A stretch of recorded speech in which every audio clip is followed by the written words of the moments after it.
It's your turn, Paulette. Hello? Huh? What? When did you get the filmmaking bug? Oh, probably when I was a child, which is no big surprise. I spent most of my time in my father's studio filming faces. I loved faces. That's how I got my nickname, Little Fellini.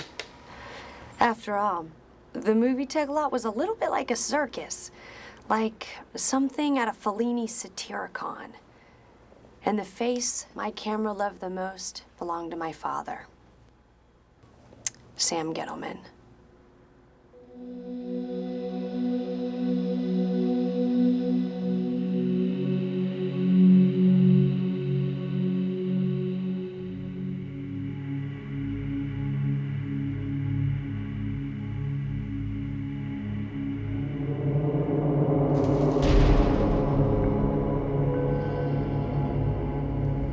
According to my mother, there was a time when Sam Gittleman was personable, friendly. He could get along with anybody. I think the trouble started when he began working as an assistant in Hollywood. Dad worked for 5 years in a very abusive corporate environment, and gradually he began to change. Mom said he became so dangerously obsessed with his career and struggle for power that he got an ulcer once every 2 months. She said he reminded her of an angry warmongering general. He was short-tempered and infatuated with his enemies. I mean, he fixated on what he saw as his inevitable demise, even as his career was skyrocketing. I think one of the main reasons I'm making this movie is because I'm interested in how Hollywood changes people, like the way it changed my father. Camera. Sound. Slated. My mom wants me to go to med school. But I don't want to discover the next Madonna or Boys to Men, and I've landed one of the highest paid and most respected assistant positions in town. I graduated summa cum laude from the University of Pennsylvania. I could have done anything I wanted. You know, Wall Street or Washington. But nothing was challenging enough. Nothing, that is, except for the role of motion picture agent. Oh, no. No, I gotta get out of this. I mean, if he sees this program, you have no idea the things he's capable of doing to me. Then one day at my grandfather's for Sunday brunch, Papa's my grandfather. Papa showed me this article from the New York Times. It said that Borscht Belt Jews who were from Manhattan and graduated Ivy League colleges were shoo-ins at any Hollywood talent agency. Like he says, you like to eat a lot, you like to talk a lot, so you should feel right at home being an agent. So a couple weeks later, I came out to Los Angeles for a meeting with one of the partners. And I was hired the very next day. And for the past 3 weeks now, I have been working with one of the most prestigious talent agencies in Hollywood. I work with Roman here at the agency. Thomas delivers the mail. That's right. I deliver the mail. I'm the mail clerk. What's it like out there at the agency, Thomas? What it's like out there?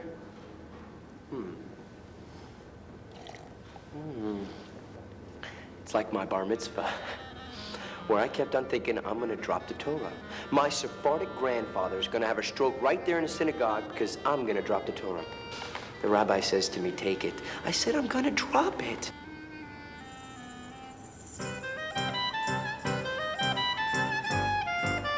We must have argued for about 3 minutes until he just shoved it into my arms. Well, I dropped the Torah. My grandfather had a stroke. Well, that's what it's like out there. Let me tell you about the first day as a trainee in the mailroom and the warm welcome I received from my superior. Push the cart! Push the cart! Push the cart! Push the cart! Push the cart! After I loaded up the cart, I went upstairs to do the mail run. This was it. The Hall of Power, where deals were made. It was just like in the article my grandfather had read to me. I knew I had made the right career decision. And what are you? Ballium covered with skin? Put another engine into your arsehole if you want to keep working here, boy. Great. Another popsy incompetent. Great. And Jonathan, The best thing for you to do right now is not think, it is react. When you think, you get both of us in trouble. When I ask you to clean your cubicle, please just fucking do what I ask.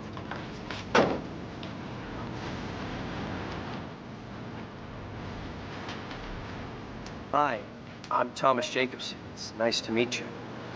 You're late, schmuck. Oh.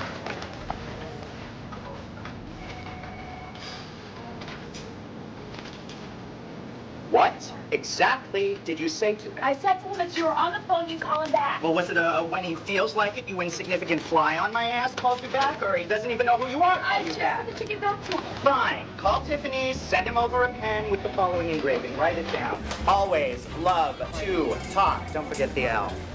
We got egos on the line here, so you better start learning to fine-tune your phone etiquette. The 10 pages of that phone log are my Bible, the axis upon which my whole world turns. Don't forget it. You dump the B-list calls, you know, the insignificance, during lunch.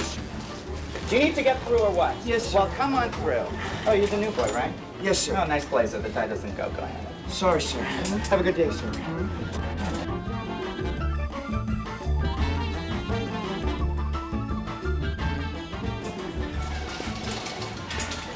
Morning, Roman. Hey, little brother. How you doing this morning? Better than you. God, what are they doing to you down there? I gotta work a double today. Oh, come here for a minute. No. Relax. Relax. You ever been to a premiere party, Thomas? No. Well, I got plans tonight. Take an actress. Here's one. Actresses put out for premieres. Hey, thanks, man. No problem. If I could ever do anything for you. Yeah, Mr. Saban's office. I'm working on it. Don't call me at the office. Yeah, okay. God. Somebody giving you a hard time? This junior assistant at some bargain basement agency across the way. I mean, he calls me out of the blue. I barely know him. He wants the inside scoop on our new specs. Like I'm going to tell him anything before we've even had lunch. You must get that a lot working for the head of the agency. Yeah. I tell you, I can relate to these guys, but I can't hang out with them. They're a bunch of backstabbers. But in you, I see a reflection of myself. Good background, education, good family values. You know, I couldn't agree with you more. I think you and I are going to be very good friends. And friends help each other out, right, Thomas? Yeah, they do, definitely. You know the, with Deadly Prayers, right? It's the new Esther House spec script. You knew the kid was sharp. Anyway, they're faxing the first 30 pages over to Mel's agent this week for packaging. And, well, why don't you slip me a copy from the mailroom? Here's my home address. Isn't that script a confidential property? No. Thomas, confidential only means that non-players can't see it. But you're going to be a player soon, so what's the problem? No problem. Couldn't I get in trouble for this? Thomas, I'll give you a piece of advice. There's people in this town that can't see past their own cubicle. I mean, there's people like us. See the big picture. Don't have television, man. Okay, let me think about it. Listen, that premiere starts at 7:30. Why don't you do this? Mr. Sabine needs an assistant on PE today. That'll give you plenty of time to think, and then you come back to me with your answer. What's PE?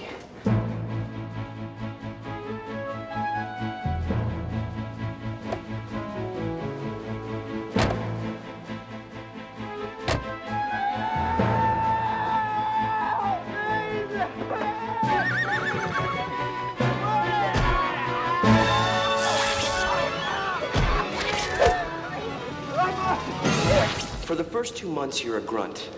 If you survive the punishment, you get yourself promoted to a desk. Yes, but Thomas, you're promoted a lot faster if you know the right people. I've always been able to succeed on my own terms. I'm used to it. I'm a Heb. Excuse me, what's Heb? You know, Jewish. Hebrew. Heb. Humility, economy, and bravery. My great-uncle's wife's half-sister was Jewish. Does that mean I'm Heb? Sure. You're a Hebrew. That wasn't funny, Ron. You know, I joined the Temple of the Filmic Arts. They say you could make deals on Friday night Shabbat services. Oh, sure. They should just call that studio synagogues, where 50% of the congregation is converts. And studio execs. I converted a month after arriving in Los Angeles because, quite frankly, you want to be a player in this town? It helps if you're Jewish. Oh, that's anti-Semitic. How can I be anti-Semitic? I'm a Jew now. Well, it's my turn to tell the story. Okay.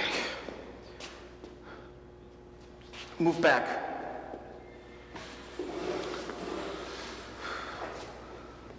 No, back more. Mr. Reed, this is as far as we can go. You're really indiscernible. Am I really small in frame? You have nothing to worry about. Okay. See, I work in the mailroom of Black Pictures. And my first day began with a spitball in the neck from the mailroom boss, Ozzie Blatt. He loves spitballs. Prescription drugs and heavy metal, too. Well, anyway, to get on his good side, I made the mistake of telling him that I loved heavy metal. Well, he instantly decided that we were going to be friends, and he made a present in my honor. Butterface! Ah, Butterface! Dedicated to my new friend and fellow Satanist. You do believe in the powers of Satan, don't you? Well, actually, sir. Ah! Ozzie Blatt, postal engineer. Where's my mail? What? Bring me my mail. I can't do that now. When am I gonna get my mail? I can't do that now. When am I gonna get my mail? When I feel like it. What? What? When I feel like You it. son of a bitch, you red-faced When I feel motherfucker. like it. I want my mail, you Yeah, asshole. you're welcome. I can pay you. Dick. Who? Oh, one of the VPs. Wait, but you could talk to the executives like that? Pick, my father owns a studio. I can do whatever the hell I want. Now, I had heard that the last guy who had stuck it out for over a year with Ozzie had been promoted to an executive position. See, Ozzie's father had decided that if someone was tough enough to spend 12 hours a day locked in a cubicle with his Meshuggah son, why, then he was certainly tough enough to produce Pauly Shore movies. Now, this was called the Ozzie test. Oh, I knew that I could pass this. Matter of fact, I think it's time to listen to my high school band. Ladies and gentlemen, get ready for the pop room! Yeah, my probation officer says that music decreases my violent outbursts. I'll tell you something, it's definitely helping with that schizophrenia.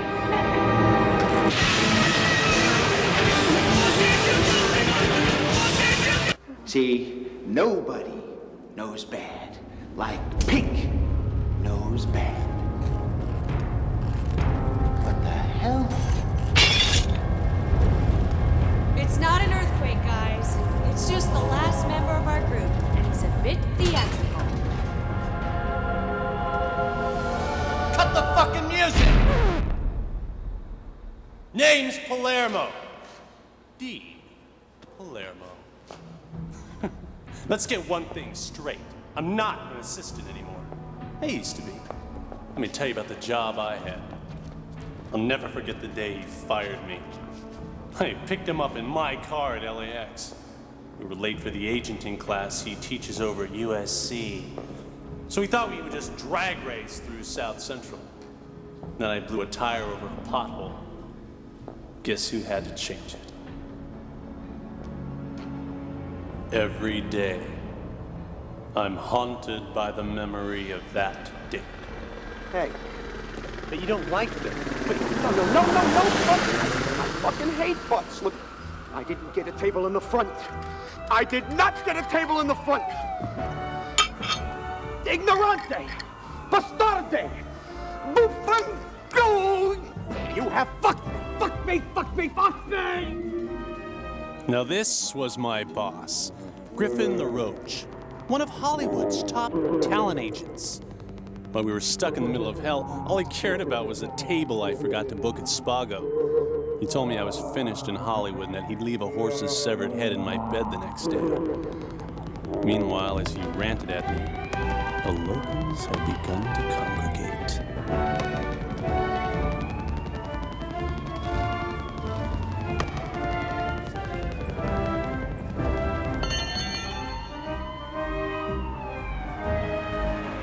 The intern's car is here. Come on! Come on! Let's go! You're fired!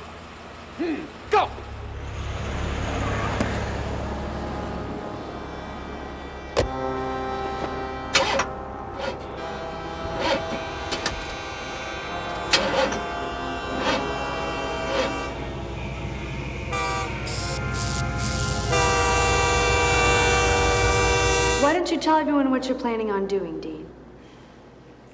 I, Dean Palermo, of the Palermo family. Originally of Palermo, Sicily, I'm about to make a film that is going to scar Ricky LaRoche. Now, like Paulette's politically correct documentary, I'm going to take a giant shit on the face of Hollywood. And I'm going to grab the handle so they can't flush it.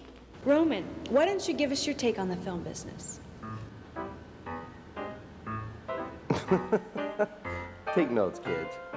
Ever since I was 12 years old, I knew I wanted to be a player. You see, my family came out to Hollywood for this vacation, and the first place I visited was the Boulevard. Everyone does. I must have spent half the day taking pictures of everything like some tourist. It was when I decided to walk off the Boulevard that it happened. This old man who looked like Geppetto, you know, from Snow White, just seemed to come out of nowhere and introduced himself. He said that he was the legendary Adolph Zuckerman, the studio mogul, you guys. He told me that he was around Hollywood when the town first began. He explained to me that he had gotten his start as Charlie Chaplin's assistant director. That afternoon, we walked all over town, and he told me what Hollywood used to be like in its heyday, the golden age.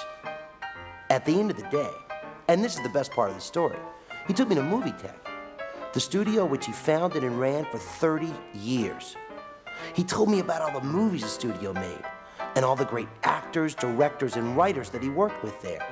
He told me that being a player was the greatest time of his life, and he wished that he could do it all over again. And he suggested that one day I could become a player in Hollywood. Now jump ahead 15 years. I'm a graduate of Penn, and I find myself standing in the exact same place I stood with Adolph. In no time, I got myself a temp job, and one day I saw the prettiest girl in all of filmland. You knew who that was, Paulette. You. You actually smiled. I mean, nobody else in the lot would give a floater like me the time of day, so I knew I should try to meet you. Well, every guy in the lot wanted to meet you. What a Twinkie. Didn't cost much to make friends with the guys in transportation, and I scored a golf cart, swung by, and picked you up 15 minutes before your usual appointment. And I got you. Bullseye. And you can guess what happened then. Love, exciting and new. To fill the rest of you guys in, Paulette and I have been dating for over a year now. Now, at the time, I didn't know she was the daughter of Sam Gittleman, the current head of the studio, or I wouldn't have been so bold. Paulette introduced me to him, even asked him to make a few calls on my behalf.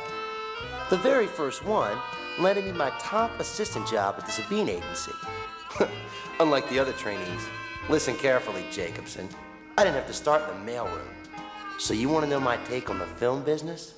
Well, it's cars, lunches, green lights, and studio executives' daughters. Okay, tell us about your job, Fisher. Well, there's a real opportunity for me to grow within the company.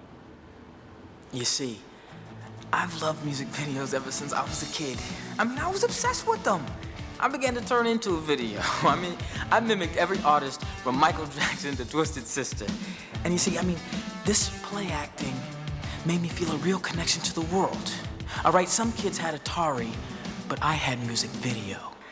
16 years later, well, 2 weeks ago to be specific, I got a very special phone call. God was on the line. Hello? Fisher Lovelace, please. Yeah, this is Fisher. Who's this? Fisher, this is Roger Peabody. Roger. Of Bad Boy Music. Oh, Mr. Peabody. Yes, what can I do for you, sir? Roger Peabody was the man who was there when video killed the radio star. I mean, name any early videos. Beat It, Hungry Like the Wolf, Rock Me Amadeus. I mean, Roger put them together, all right? And since then, well, Roger's made thousands of music videos. I mean, he set trends. And there's one thing that's no secret about Roger. This is wild side, okay? I mean, this is a man who learned to party from Warhol. I mean, he even built his own nightclub, kind of like a 90s version of The Factory. It's called the Love Shack. And that's where he wanted me to come that night. I mean, to interview to be his personal assistant. It was an opportunity of a lifetime. I was so excited. I was like, ooh! Hey, Lamb Chop, welcome to the Love Shack. Let me clear my throat before I give you a quote. So let me see your credentials, because I believe it's essential for your potential. Or should I call you rich almond, tasting thighs, sugar-coated brown eyes? Won't you take this big dog home and bury his bone? Hi, my name's Fisher Lovelace. I'm here to see Roger Peabody. Oh, Roger's new toy. Another clean-cut boy. Follow the balloons upstairs, and tonight will be your lucky night, Fisher Lovelace.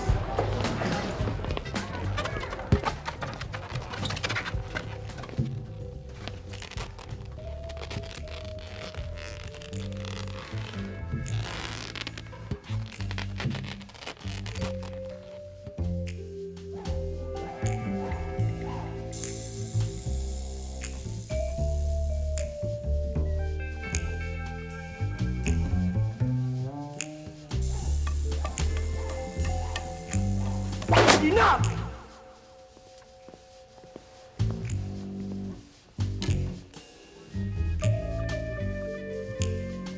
Fisher Lovelace, good to see ya. Sorry to call you here at 1 in the morning, but you know what I always say, music never sleeps.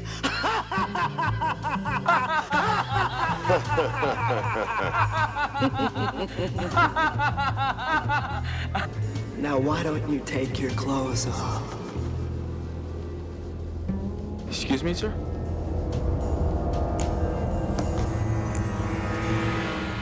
Yo, everybody listen up! I want you to meet Roger's new assistant, Fisher Lovelace!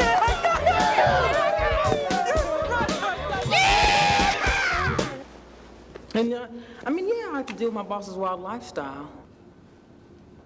But he said if I can stick it out, there's no telling where I can go with the company. You ready? Action. This is where I live. This is my bed. Actually, I stole the frame from the set of Coppola's Dracula. What's that? In Sunday school, they told me to draw a picture of God. And I did. And I got an F for frenzy. Oh my God. Tell us how you became a filmmaker. Hold on. Give me a sec. Inside this box is how it all began. A present I received from a stranger on my 10th birthday.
When my cameraman was hit by a car, my camera was taken away from me.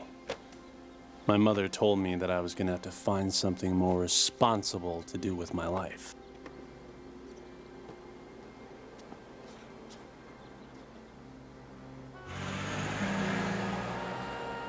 I still loved movies.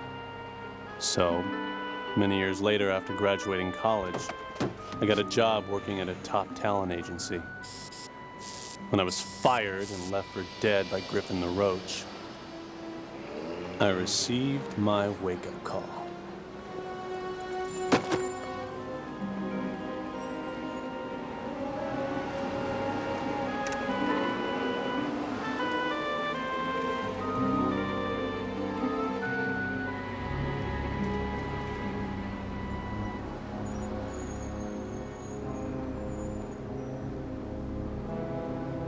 I was a filmmaker again.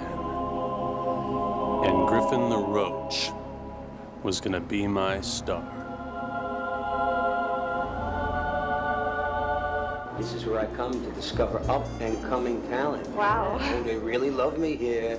Tiffany, trust me, there are big things in store for you. Give me a kiss. Give me a kiss. Come on. Give me another one.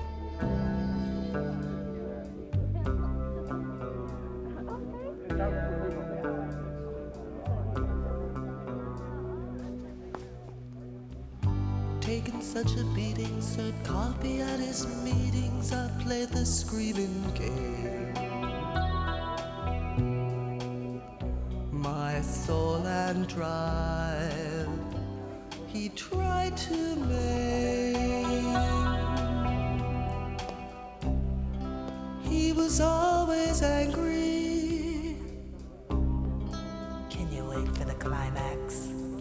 Now I'm a mess, and I must confess that my name is Dean fucking Palermo!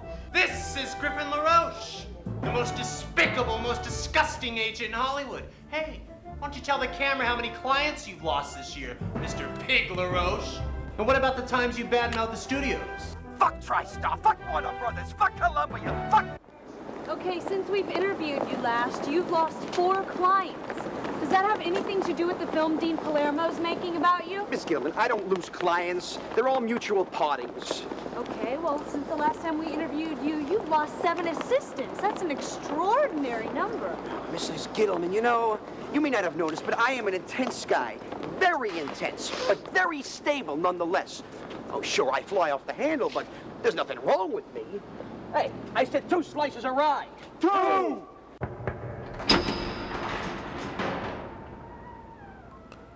Enter. Have you seen the first cut of the Steven Seagal musical, gentlemen? We agree, Sam. It could be the next Heaven's Gate. My Heaven's Gate. This is a tricky time, my friends. We need to keep a lid on this. I can't afford any leaks, any bad publicity. Let's not give the press another bone. How about that movie my daughter's been making? Is there any mention of that in the trades? No, there's been no news, Sam. A good thing.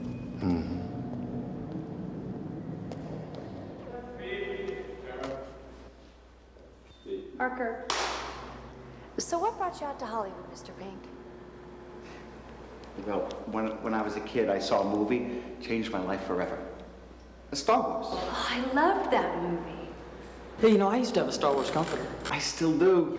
Wait a minute, you still have it, Mr. Pink? The Force touched me. Yeah, it touched me.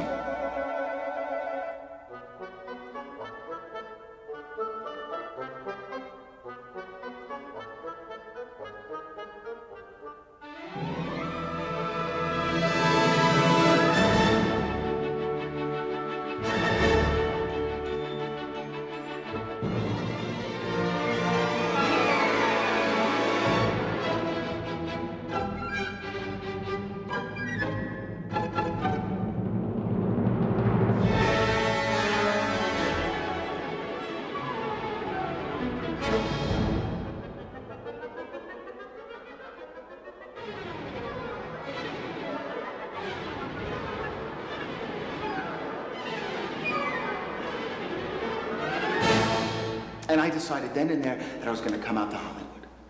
Because I thought that there was no way in the world that a place that could create such magic could be as bad as everybody said. But then I came out to Hollywood, and I can't stop asking myself, where's the force, Pink? Where's the force?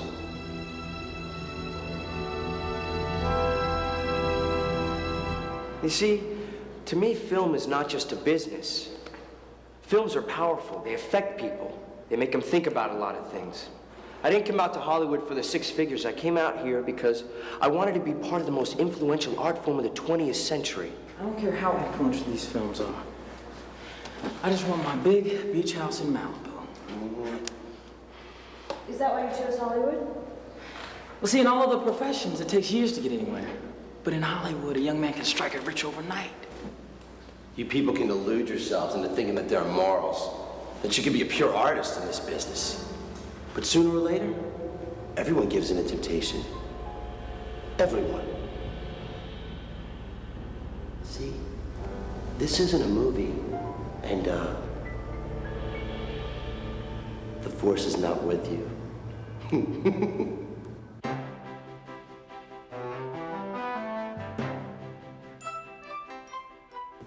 So, my little moguls, you have been accepted into my very selective program because you want to be players. The first thing you must ask yourself is, what is the player? What do these men and women, these elite, upwardly mobile individuals have in common? Well, they didn't go to film school.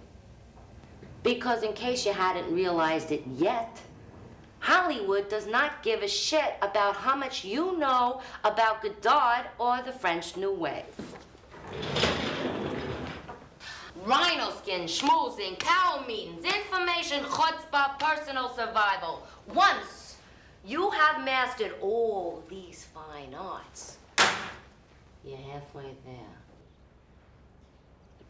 And then you must take all these skills and retailor yourself to fit the ideal. Think of yourself as this lowly one, coming out of a cocoon and emerging into this beautiful butterfly with the Go Project under his or her wing. Schmo! I really love that tie. It's very Picasso-esque. Well, Picasso is one of my favorite artists, extremely visual. In fact, if he were alive today, he'd probably be a great filmmaker like Soderbergh or Schumacher. Excellent. Hollywood is too obsessed with these cute kids. I think Mac's gonna be another Dana Plato, Todd Bridges, different kind of strokes casualty. Totally. Wait up. Well, you see, I'm not exactly athletic, but, I do like to every now and then get out, play a little miniature golf from time to time. Stop! Introducing remarks are cultural and artistic. Both introduction and response was Putnam-esque. Hollywood does not like lartasses. If you don't have an athletic hobby, then choose one, golf or tennis. And every Los Angeles team should be second nature to you. I Gewalt. Oh my God. Mensch. Such a good person. Shayna Boydship. Pretty boy. Solza Narako Voxen Via und Oiskaken Pestan. May you grow up like a trolley car and shit passengers out of your ass? Golden rule when you make the big leagues. If it's a hit, It's mine. If it bombs, It's mine. it's theirs. You are now ready to take the reins and stake your turf in Hollywoods and claim your new identities. Ralph Panties, you are now Carrie Hitchcock.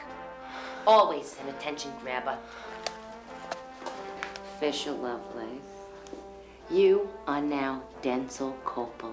It'll open many, many doors. Paulette Gittleman, you don't need to change your name unless your dad gets involved in a scandal. Thomas Jacobson. Giuseppe Jacobson. Italian, Jewish origins. You have the passion of an artist and the savvy of a shrewd businessman.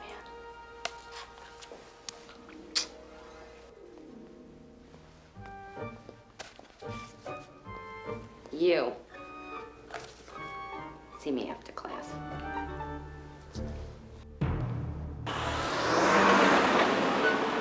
You know, I cannot believe that I failed a course on how to schmooze and kiss ass. I'm doomed out here. Come on, Mr. Pink. Schmoozing and networking is an art form like screenplays.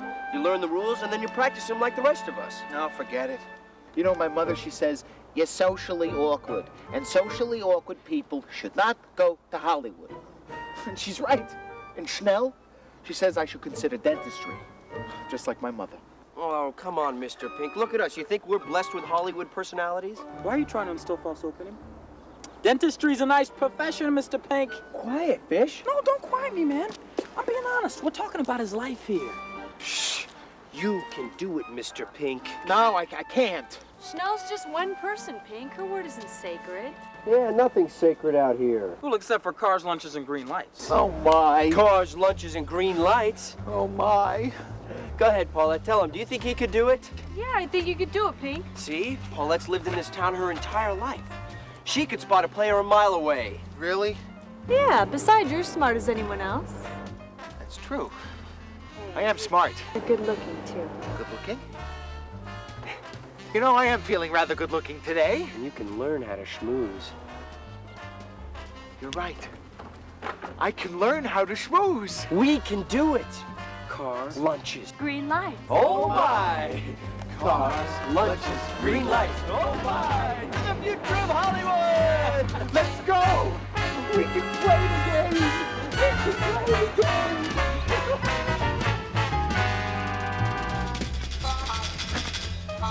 Excuse me, sir, but can we do without the music today, please? How about I take you to lunch? Pink, why you always keep everything so neat, huh? Metalheads are never neat or clean shaven, and yet you're all these things. Maybe I'm schizophrenic, like you.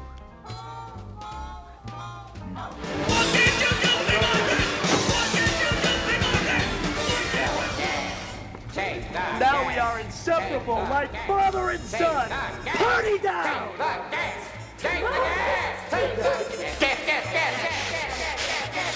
Hello, Saturday night! Yeah! On the elevator.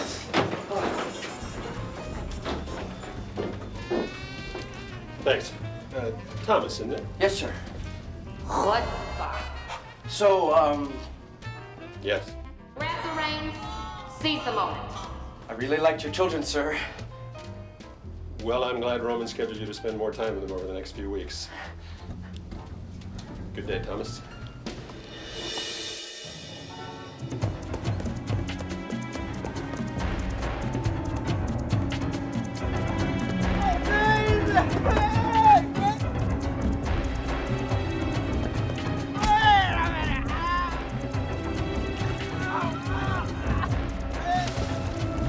Borscht Belt Jews who were from Manhattan. Borscht Belt Jews who were from Manhattan. Borscht Belt Jews who were from Manhattan. Months have gone by, kind of a midway point, so we're gonna check in and do some one-on-one interviews.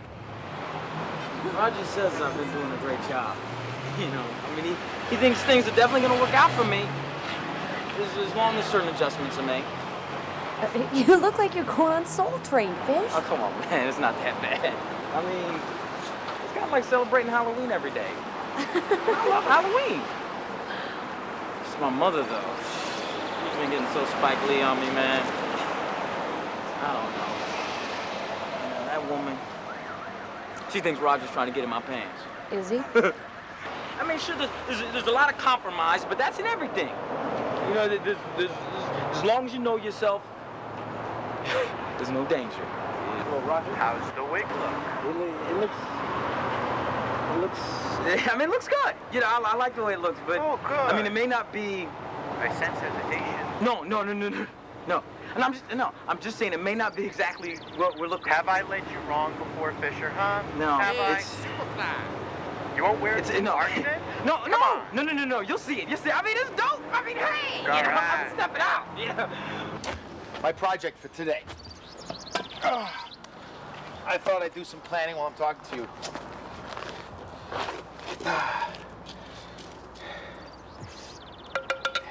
You know, I love irises. I used to grow them on my balcony in New York. I made a beautiful wooden box planter. It was wonderful, it was fabulous. Can I ask you something a bit more personal? Sure, go ahead. Why do you put up with this abuse? Well, you know, after looking at myself in the mirror for over 27 years, I've come to realize certain truths about myself. And one of them is I'm just not an overnighter. Overnighter? Oh, yeah. You know, like, all the guys, Jacobson even. You know, they're overnighters. They look good, they say the right things, they have a certain charisma. I don't have those things. You know, I don't even have luck, except for bad luck. But I have a theory, though, why that's all okay. My first girlfriend was, she was into astrology, and she taught me a lot about Libra. Anyway, she told me that Librans weigh everything out. We're slow in making decisions. You know, we weigh the positive and the negative, different approaches. And that's me. So I think, you know, I'll give a little here to get a lot more there. And you know, that's gonna work for me. I know it's gonna work for me. So one day, maybe not now, maybe not in 5 years, maybe not even in 10 years, I sure as hell am gonna beat this town. I'm gonna do it. I know I'm gonna do it. I have what it takes. Remember how we started to talk about having a company and, you know, doing business together? Vaguely. I got 2 tickets to the Oscars this year. Jack Palance's lap dancing. I'm not interested. No? Looks like we have company. They're just street punks. Street punks. Go ahead. Rapinski! Roman. Rapinski! Roman! Hello? Roman, who were those guys? I've never seen them before in my life. They look dangerous, though. Listen, I gotta go back to the office. Roman. I'll give you a call later tonight. I can't believe I'm doing this. How are you? Thanks for Hey, coming by, man. Thomas. We are gonna have a blast tonight. Listen, I gotta show you something real quick. I just finished taping about 15 minutes ago. Okay. Roman. Oh, God. He's at the Oscar parties. Get this. He called and left a message that my name would be on the list of all the big parties. Really? Maybe I misjudged him.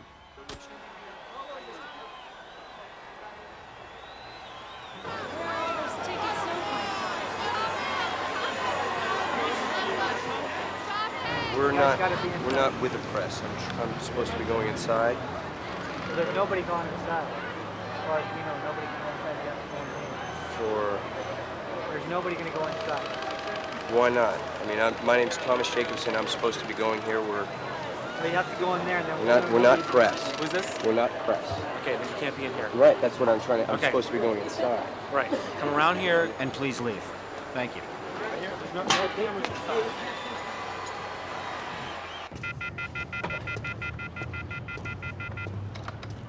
Hey, Thomas. Hope you didn't take me seriously. I only have passes for myself and my date. Oh, she's gonna be one of those chicks on Baywatch. Oh, and Mr. Sabine's kids need to be taken to the Chuck E. Cheese is tomorrow. Later. The mailroom is where tomorrow's moguls learn the nature of the deal. But it's here at exclusive networking parties where they hone and practice the art of schmooze.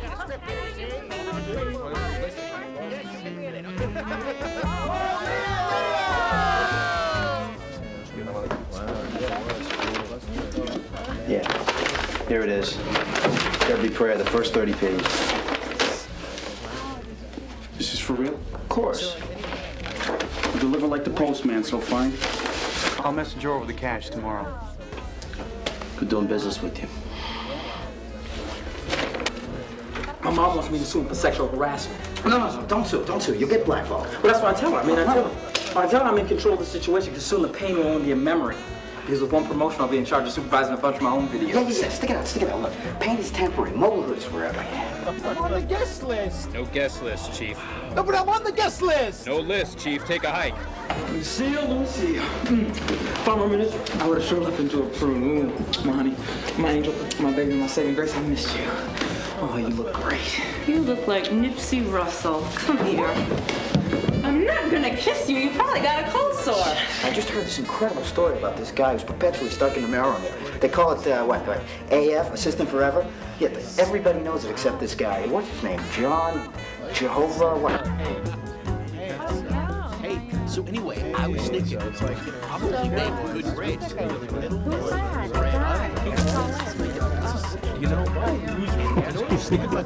Come on, why not? You're wasting your time. Hey, eventually you're gonna come to your senses, all right? And partner with you? Hey, Wolfgang said so on our first date. God, here we go again. The two of you would make wonderful business partners. He was drunk on turtle pate. The man is more than a chef, Paulette. Oh, Roman, nobody is one thing in this town. Every waiter is an actor, every agent is a future producer, every studio executive is a closet screenwriter. So what? Everybody's got a hidden agenda. Yeah? And I don't trust yours.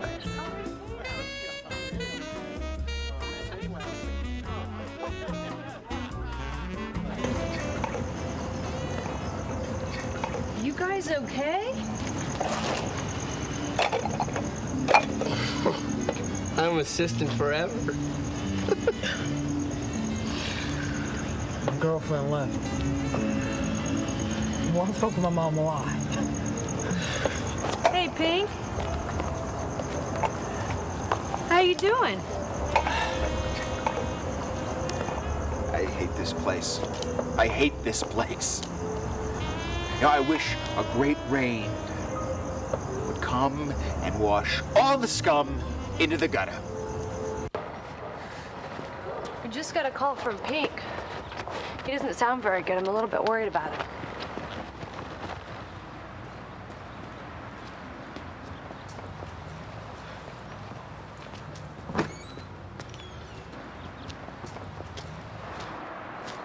What the hell?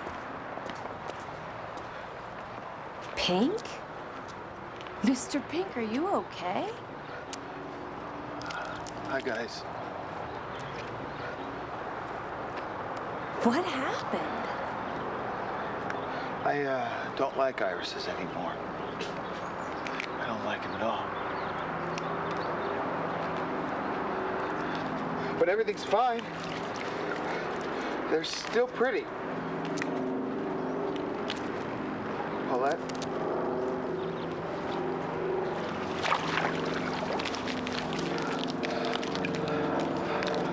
I can't do this anymore.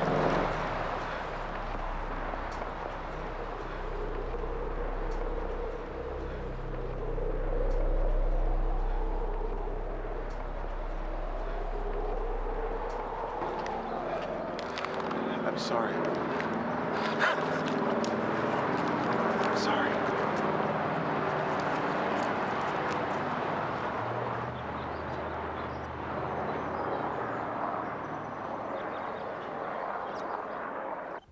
Mm-hmm. Mm-hmm. What time? Now? Stage 15. Okay. Is he mad?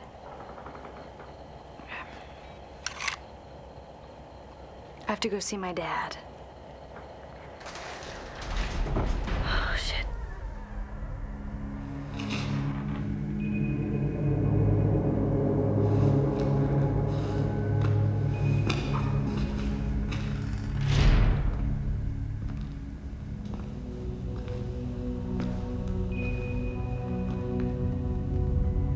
Please, make yourself comfortable.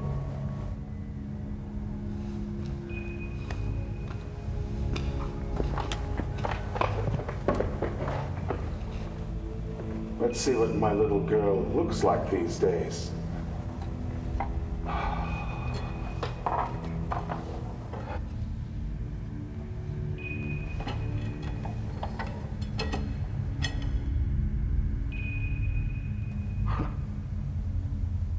Well, you look anemic. Well, that's not normal for a healthy woman of your age. Well, the movie's taken a lot out of me. Some movies get made which shouldn't. And some poor fools got to shoulder most of the responsibility.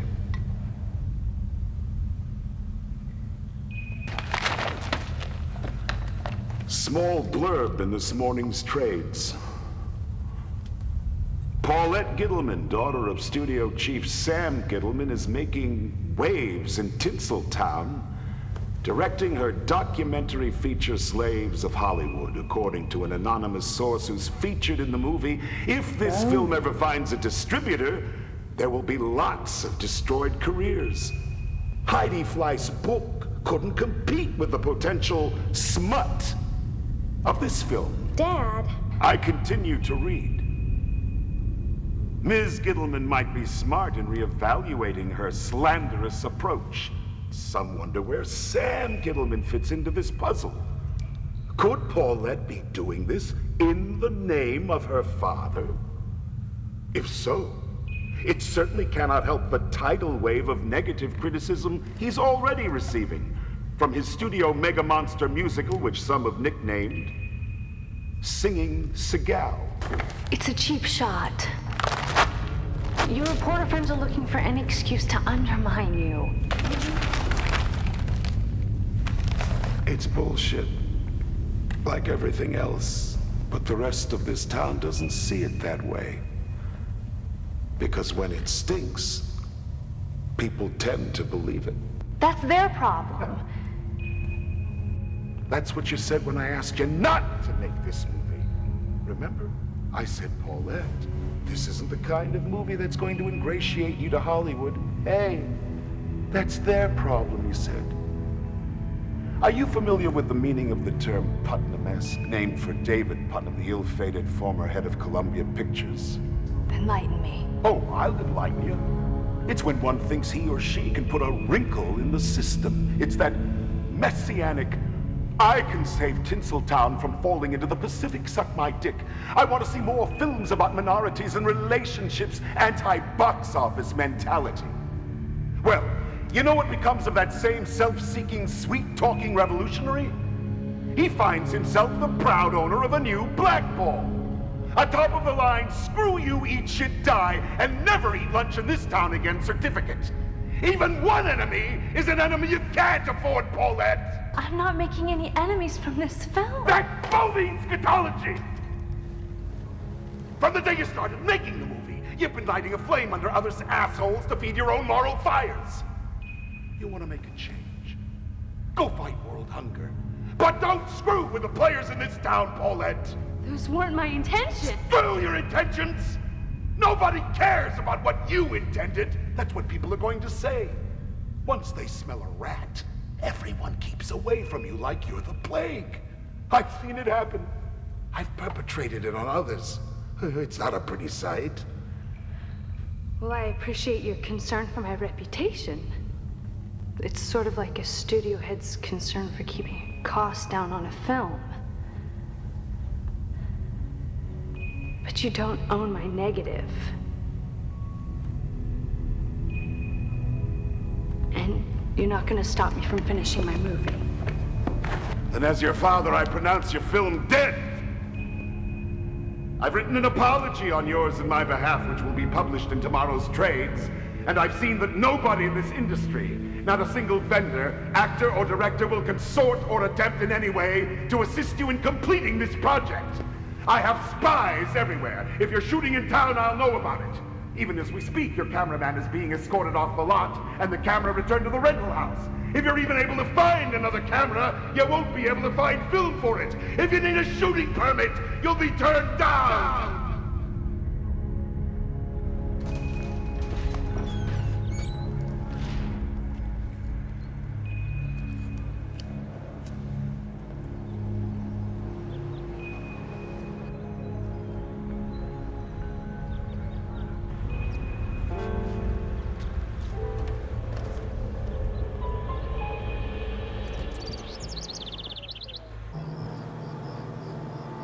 I've been in your shoes many times, Paulette. Each time I just thought back to what my first film teacher said. Making a film is like going to war. It's kill or be killed. My father shut down my film, Dean. What could I do?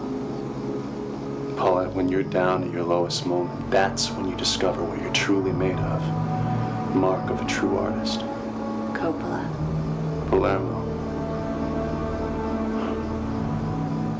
Mr. LaRoche has destroyed my equipment and trashed my film. It was just another typical day of filming. I'll show you a fucking bunch of trucks! You fucking bastard! Get back here so I can kill you!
Technically, my project is terminated, right?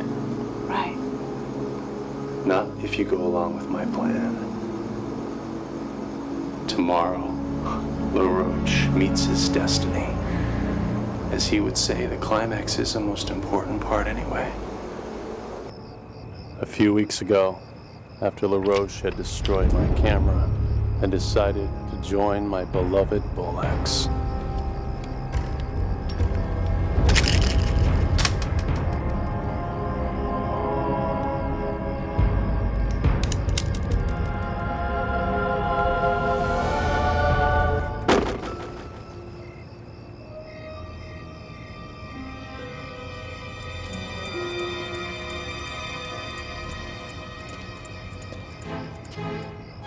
Good evening again.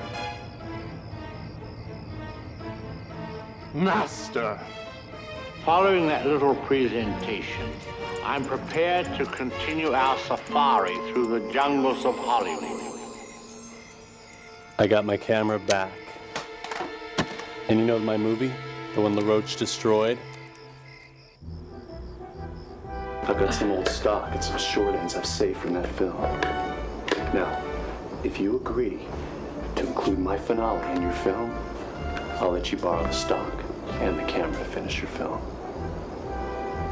Put the climax of your movie in my movie. In exchange for a priceless Palermo antique. It's different. But I'll do it. Then it's a deal. Wow, this thing actually still works. This is great. Oh, shit. Hey, don't be scared, lady. We just want to know how you know Lenny Rapinski. Lenny Rapinski? Who's Lenny Rapinski? Who's Lenny Rapinski? Look, lady, we bash your skull, and I bet you remember who he is. Easy, T-Bone.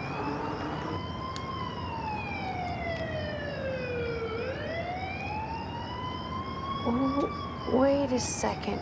You're the guys who chased after Roman Sofine the other day. Fuck is Roman Sofine? Roman Sofine? Roman Sofine. That's the name he must be going by now, huh? Who are you guys? Little lady, we got some talking to do. Now, I don't know what Lenny Rapinski told you about himself, but I guarantee it was all bullshit. He was a street kid, grew up on the boulevard just like me and the boys here. His favorite thing in the world was picking off little rich kids. Anybody who had more than he did. We liked him. He was always one charming motherfucker. Guy was good with the knife, too, and you can always use somebody like that on your team. So we decided to see if he had what it took to be one of us.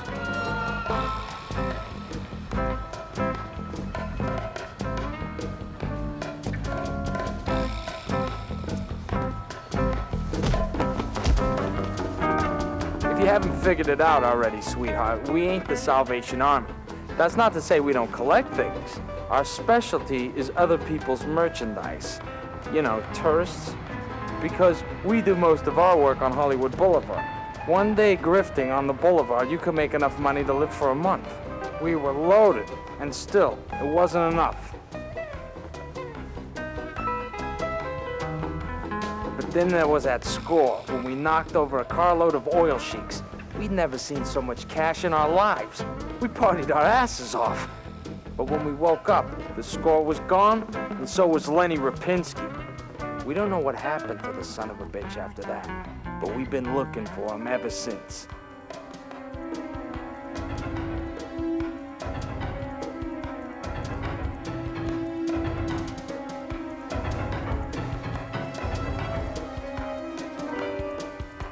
Lenny Rapinski. I've had all kinds of people come through this classroom, but you are definitely a special case. You're in luck, because I'm gonna take you under my wing. You're a raw slab of clay, beautiful clay. You must first reinvent yourself entirely. Get a new car and a new place to live. It doesn't matter where you get the money to do this. Study the books that I've prescribed.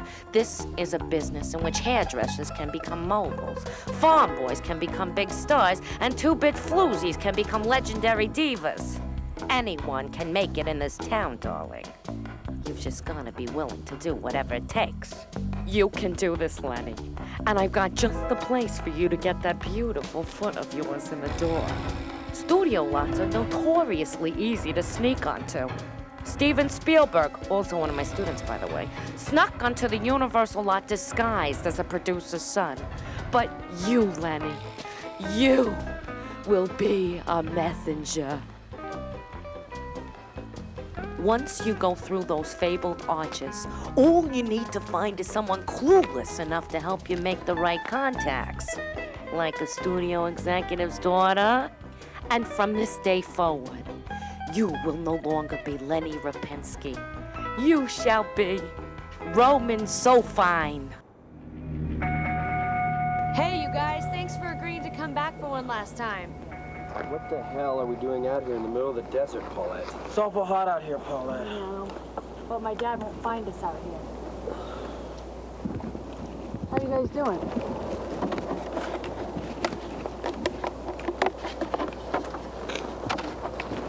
I've been having some really fucked up dreams lately.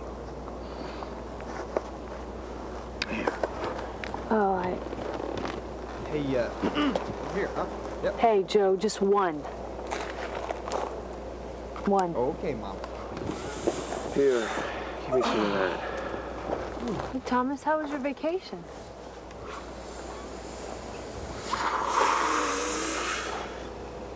It was the worst weekend of my life. Die-die-ay-no, die-die-ay-no, die-no, Thomas, you take my matzo ball. No, Pop. You need it more than I do.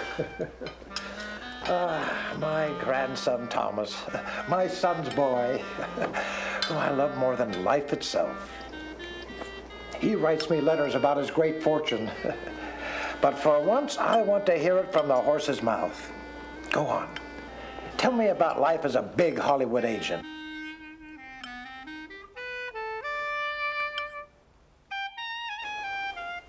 Go ahead, don't be shy. A wise man is never shy about his successes. I'm quitting. So he had another stroke. Now I'm never gonna be able to quit. Not until he dies, and by that time I'll probably be dead myself. Hey, Fisher, Yeah? tell me about those dreams you've been having. I had this dream last night. I was 40 years old, had this horrible car accident and died. Jeez. And the only people at my funeral were Roger, Pansy, and Polly.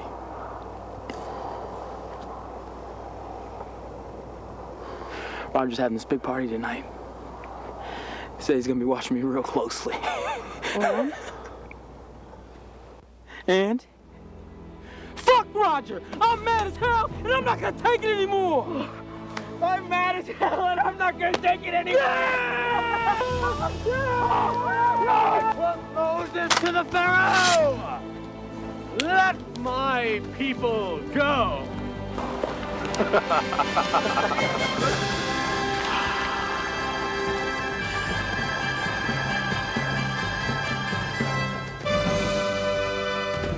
Come on! Take it!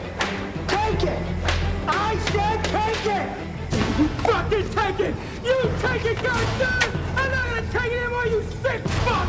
You fucking dickhead! You take it now! How does that feel, you bitch? Everybody, ice cream, come on! You son of a bitch! I'll show you! You son of a bitch!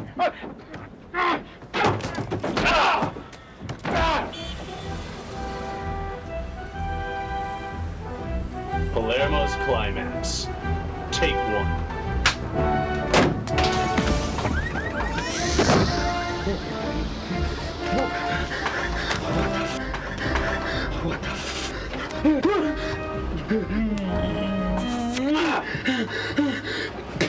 Fredo, I know it was you. You broke my heart. Get me the fuck out of here.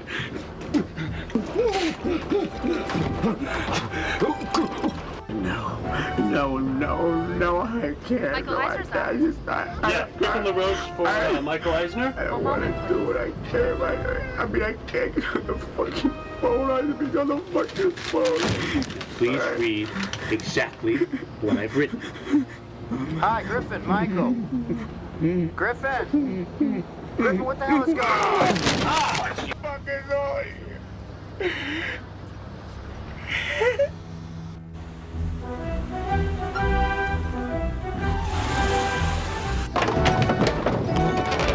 This is Michael.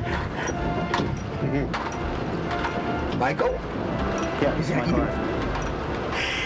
Well.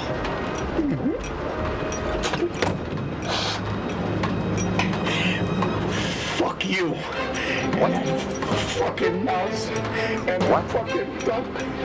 And that fucking... What's his fucking name? Pluto, you son of a bitch. Goodbye.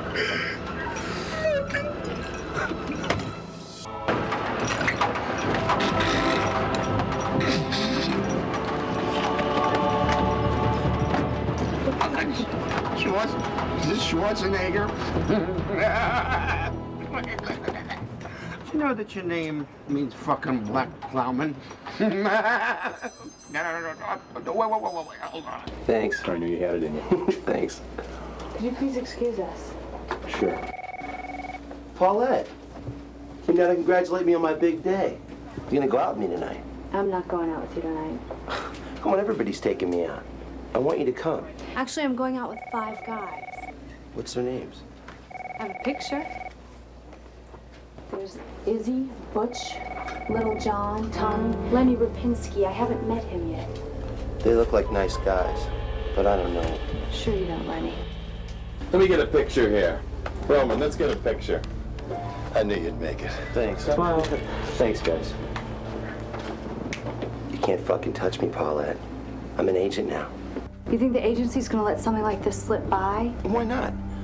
Plenty of guys in the agency have dubious backgrounds. All they care about is if you get the job done. End of story. Hold that elevator. Good day, Thomas. Good day, Mr. Sabine. I thought you'd like to know something about Roman and the Esterhaus spec script.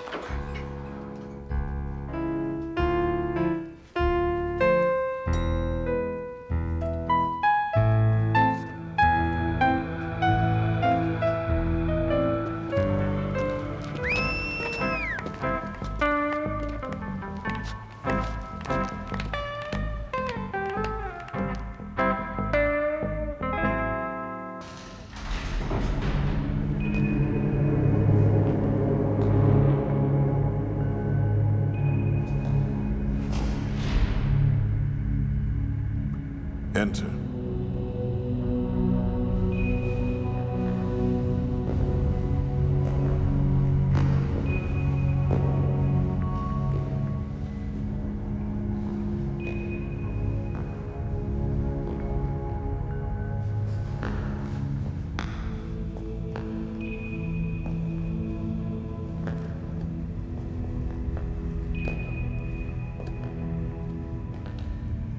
Please, make yourself at home.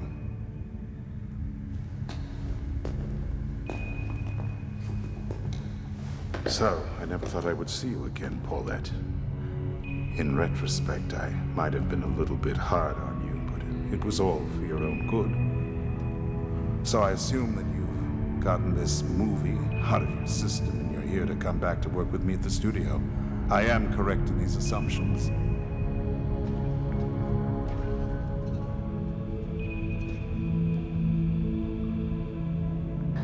I'm leaving Los Angeles next week, and I'm not planning on coming back. Goodbye, Dad.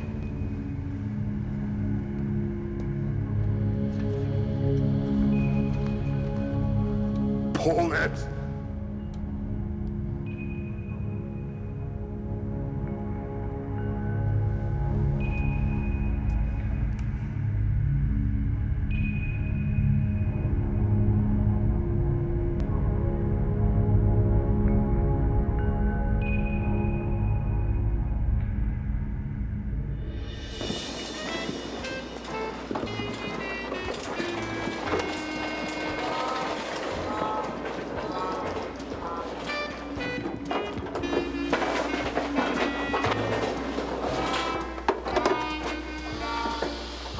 Jeffrey, ever been to a premiere party?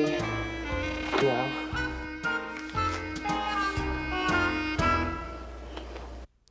I think we're gonna be really good friends.